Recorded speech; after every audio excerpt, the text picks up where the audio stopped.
بسم اللہ الرحمن الرحیم۔ السلام علیکم پیارے ویورز، آج پھر ایک دفعہ سب صبور لڑکی کی اسٹوری کے دوسری بار ہے اور ہمارا ایپیسوڈ نمبر 79 ہے آج، اور ہم لوگ پھر ایک دفعہ آپ لوگ کی خدمت میں حاضر ہیں۔ ناظرین، جب شکاری نے وہاں جنگل تک ادھر ادھر ڈھونڈا تو اس کو کچھ نہیں ملا، تو وہ فوراً ادھر سے واپس آنے لگا۔ جب واپس آنے لگا تو اس نے وہاں اپنا واپسی کا راستہ اختیار کیا اور چلتے چلتے وہ واپس آ گیا۔ تو اس نے دیکھا کہ وہاں اس کے تو پورے چیز غائب ہیں۔ تو وہ نیچے گیا تو نیچے انہوں نے دیکھا کہ ایک جنگل ہے۔ اس نے جنگل کا راستہ کو خلاص کرتے ہوئے سیدھا دوسرا میدان آ گیا، اور میدان تک گیا تو اس نے دیکھا کہ میدان کے سامنے بہت اچھا ایک باغ یعنی گارڈن نظر آ رہا ہے۔ تو وہ سیدھا گارڈن کی طرف رخ کرتے ہوئے، اور پیاس اور بھوک نے اس کو بہت شدت سے بھی اس کو کمزور کیا ہوا تھا، لیکن اس نے اپنی ہمت نہیں ہارا اور قدموں پر زور دیا اور زور زور سے چلنے لگا کہ وہاں تک جو باغ ہے، جو گارڈن ہے، اس تک پہنچیں گے اور دیکھیں گے۔ تو ناظرین، وہ جب گارڈن اور باغ کے اندر تک قریب پہنچا تو اس نے دیکھا کہ پورے ہرن یہی باغ کے اندر جمع ہیں، اور وہاں پورے ایک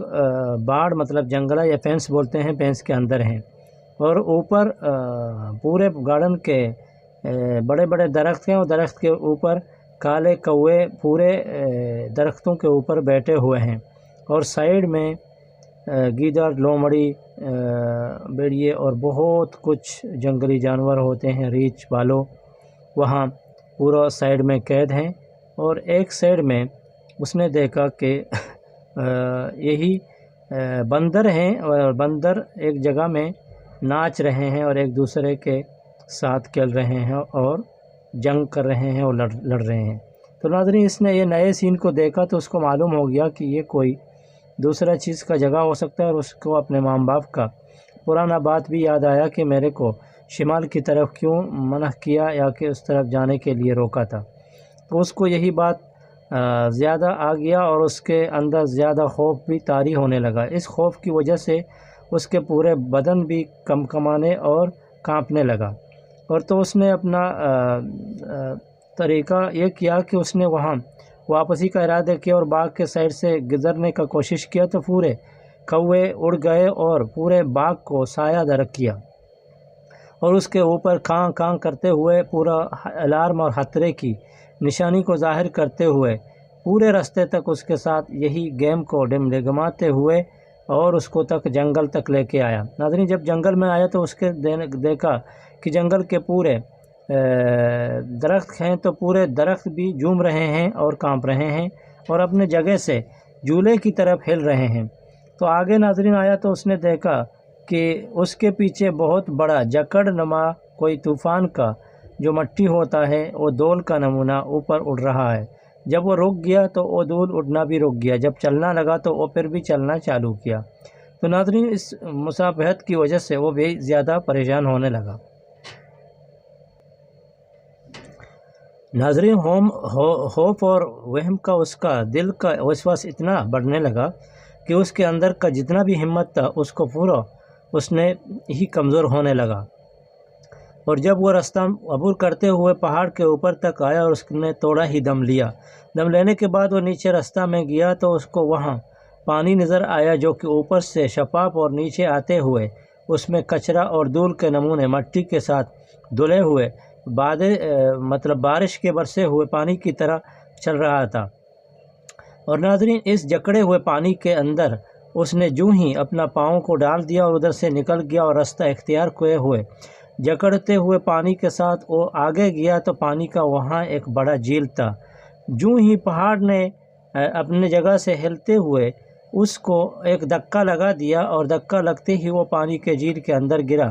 جب جھیل کے اندر گر گیا تو ناظرین، اس کا بندوق جو اس کے کندھے میں تھے وہ اس کے کندھے سے آزاد ہو کے وہی جھیل کے اندر غرق ہو گیا، مطلب ڈوب گیا۔ اور ناظرین، اس کا جو حمل اور قطاردان اور جو اس کے میزبان اور اس کے جو سامان وغیرہ تھے جو اس کے ساتھ میں اس کے کمر میں بندھے ہوئے تھے تو وہ بچ گئے، اور اس کو پورا گیلا ہوئے اور اس کو باہر آتے ہوئے اس نے کھول دیا اور سائڈ میں رکھ دیا، جو کہ اس کے توشیدانی کے ساتھ بھی اس کے کمر میں پیٹھ میں لدے ہوئے تھے۔ تو ناظرین اس کو انہوں نے سنبھلتے ہوئے تو اس نے دیکھا کہ میں اپنے بندوق تو ابھی پانی میں غرق کیا، تو لہٰذا وہاں ایک بید کا درخت تھا، تو اس کی طرف گیا کہ وہ ایک لکڑی لائیں اور تدبیر کریں اور اپنے بندوق کو نکالنے کا کوشش کریں۔ تو ناظرین اس نے ہمت کیا، جب وہیں بید کے لکڑی کے اندر گیا تو جب بید کے لکڑی کے بازو میں گیا تو اس نے دیکھا کہ اس کے آنکھوں کے سامنے بڑا چیز نے ایسا فلاش مار دیا، اور فلاش مارتے ہی ایک بڑا بلا یا اس کو بھوت بولتے ہیں، ایک بھوت اس کے سامنے حاضر ہو گیا۔ تو اس نے بولا کہ یوں ہی میرے کو محسوس ہو رہا ہے کہ یہاں کوئی آدمی کا سمل ہے۔ تو اس نے بولا کہ ہاں میں ایک آدمی ہوں اور میں شکاری ہوں، میں ادھر شکار کرنے کے لیے آیا تھا۔ اس کو بولا کہ آپ کو کیسا ہمت ہو گیا کہ تم ہمارے اس جگہ میں آئیں اور ہمارے جگہ کو خراب تراب کر دیں۔ تو ناظرین اس کو تھوڑا سوال جواب کرنے کے بعد اس نے بولا کہ میں اتنا وقت تمہارے پیچھے رہ گیا، لیکن تمہارا بندوق کی وجہ اور تمہارے ماں کے دعا کی وجہ سے میں نے تمہارے اوپر حملہ نہیں کرتا تھا، لیکن آج تم نے اپنے ماں باپوں کے ساتھ بدقول و بدگمانی کرتے ہوئے ادھر تک آیا اور آپ کے بندوق بھی آپ سے چھوٹ گیا، تو اس کے لیے ابھی میرے کو موقع ملا کہ میں تم کو ہڑپ لوں۔ تو ناظرین بلح نے اپنا منہ کو ایسا کھول دیا اور جو ہی ایس مارتے ہوئے اس کو اپنے اندر ہڑپ لے لیا اور شکاری کا معاملہ کو تمام کیا۔ تو ادھر ناظرین جب رات ہو گیا تو رات میں اس کا ماں باپ بہت ہی پریشان ہو گیا، اور پریشانی کے عالم میں اس کا راہ دیکھتے ہوئے سب آدمی اس کے انتظار میں بیٹھے ہوئے تھے کہ کہیں شکاری نہ جانے کبھی مارخوروں کو لائیں گے اور ہم لوگ اس کو ایک ہی ساتھ میں مل کے کھانا کھائیں گے۔ جب ناظرین مغرب بعد اس کا انتظار کا گھڑی کا اعلان بجنے لگا تو اس کی ماں زیادہ بے چین ہونے لگا، اور وہ باہر گھر کے ساتھ بیٹھتے بیٹھتے ہی پورا رات ہونے لگا۔ تو ناظرین اس کے باپ نے اس کو گیا بلایا، لیکن وہ اندر جانے کا نام نہیں لیتا تھا۔ وہ کبھی شکاری کا انتظار میں تھا کہ کہیں اس کا بچہ ہی واپس تو نہ آئے، تو لہٰذا وہ کیسا اندر جا کے بیٹھیں گے۔ تو ناظرین ماں کا دل ماں ہوتا ہے، اس کے لیے آدمی لوگ بولتے ہیں کہ بچہ ہی بچہ، لیکن ماں کا دل بچہ کے لیے باغ باغ ہوتا ہے، تو وہی اس کا دل باغ باغ ہو گیا اور اس کے انتظار میں وہ بیٹھتا رہا۔ تو ناظرین اس طرح چلتا رہا، تو پھر اس کی بچے کا باپ نے گیا تو دوسرے ملا جو بچے تھے جو کہ شادی شدہ تھے اس کو بتایا کہ تم جاؤ اپنے ماں کو تسلی دو اور رات کو اس کو گھر کے اندر لے کے آ جاؤ۔ تو ناظرین متوا باہر گیا اور اس نے اپنے اماں جان کو بولا کہ اماں جان تم پریشان نہیں کرو، شاید اب ہم لوگ کا بھائی شکاری بہت دور چلا گیا اور اس نے شاید کچھ مارخور وغیرہ کو بھی شکار کیا، اور اس کے لیے اس کو ٹائم لگا اس کو صحیح کرنے اور لانے کے لیے، رات تک وہ انشاءاللہ آ جائے گا۔ آؤ ہم لوگ ادھر انتظار کی گھڑی کو توڑ دیتے ہیں، اندر جاتے ہیں، کھانا کھاتے ہیں اور بیٹھتے ہیں، تب تک شکاری انشاءاللہ آ جائے گا۔ تو ناظرین اس نے اپنے ماں کا ہاتھ لیا اور اس کو اپنے گھر میں بیٹھایا، اور وہاں سب آدمی ایک دوسرے کو دیکھتے رہے اور انتظار کی گھڑیوں کو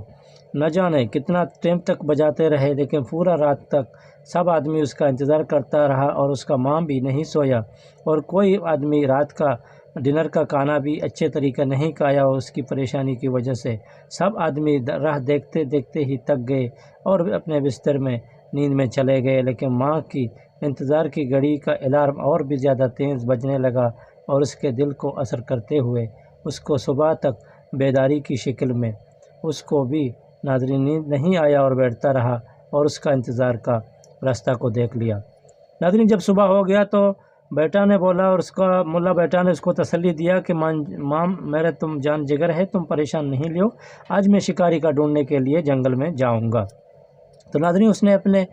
سفر کا سامان کو تیاری کیا اور اپنے بیوی کو بولا کہ میرے ماں باپ کا زیادہ خیال رکھنا اگر میں تھوڑا دیر کیا۔ تو ناظرین اس نے اپنا سامان وغیرہ لیا اور ماں باپ کو رخصت کیا اور اس کی دعاؤں کو لیتے ہوئے جنگل میں گیا۔ تو اس نے تھوڑی ہی دیر آگے گیا تو